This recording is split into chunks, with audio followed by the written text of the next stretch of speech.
Albert Einstein once said, everybody's a genius, but if you judge a fish by its ability to climb a tree, it will live its whole life believing that it is stupid.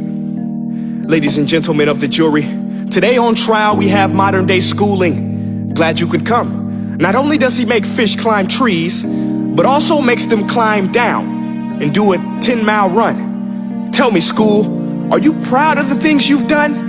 Turning millions of people into robots, do you find that fun? Do you realize how many kids relate to that fish swimming upstream in class, never finding their gifts, thinking they are stupid, believing they are useless? Well, the time has come, no more excuses. I call school to the stand and accuse him of killing creativity, individuality, and being intellectually abusive. He's an ancient institution that has outlived his usage. So, Your Honor, this concludes my opening statement, and if I may present the evidence of my case, I will prove it. Proceed. Exhibit A. Here's a modern day phone. Recognize it? Here's a phone from 150 years ago. Big difference, right? Stay with me. Here's a car from today, and here's a car from 150 years ago. Big difference, right? Well, get this. Here's a classroom of today, and here's a class we used 150 years ago. Now ain't that a shame? In literally more than a century, nothing has changed. Yet you claim to prepare students for the future? But with evidence like that, I must ask, do you prepare students for the future or the past? I did a background check on you and let the record show that you were made to train people to work in factories, which explains why you put students in straight rows, nice and neat, tell them sit still, raise your hand if you want to speak, give them a short break to eat, and for 8 hours a day tell them what to think. Oh, and make them compete to get an A letter which determines product quality, hence grade A of meat. I get it. Back then, times were different. We all have a past. I myself am no Gandhi. But today, we don't need to make robot zombies. The world has progressed. And now we need people who think creatively, innovatively, critically, independently, with the ability to connect. See, every scientist will tell you that no two brains are the same. And every parent with 2 or more children will confirm that claim. So please explain why you treat students like cookie cutter frames or snapback hats, giving them this one-size-fits-all crap. Watch your language. Sorry, Your Honor, but if a doctor prescribed the exact same medicine to all of his patients, the results will be tragic. So many people would get sick, yet when it comes to school, this is exactly what happens. This educational malpractice, where one teacher stands in front of 20 kids, each one having different strengths, different needs, different gifts, different dreams, and you teach the same thing the same way? That's horrific. Ladies and gentlemen, the defendant should not be acquitted. This may be one of the worst criminal offenses ever to be committed. And let's mention the way you treat your employees. Objection. Overruled. I want to hear this. It's a shame.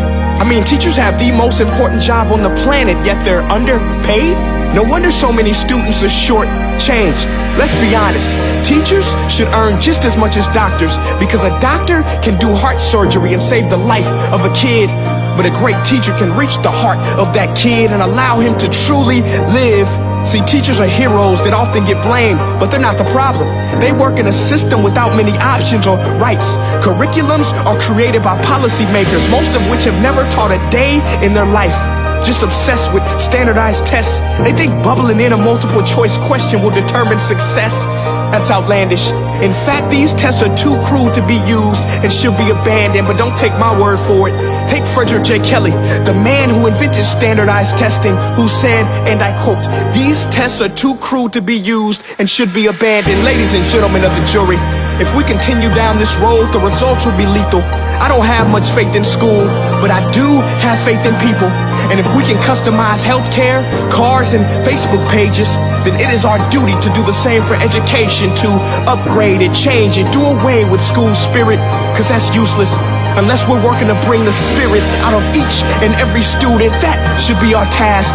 No more Common Core. Instead, let's reach the core of every heart in every class. Sure, math is important, but no more than art or dance. Let's give every gift an equal chance. I know this sounds like a dream, but countries like Finland are doing impressive things.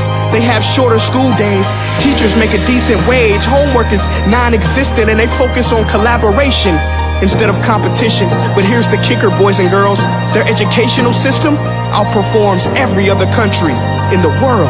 Other places like Singapore are succeeding rapidly. Schools like Montessori, programs like Khan Academy. There is no single solution, but let's get moving.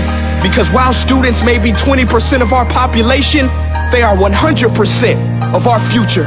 So let's attend to their dreams, and there's no telling what we can achieve. This is a world in which I believe, a world where fish are no longer forced to climb trees. I rest my case.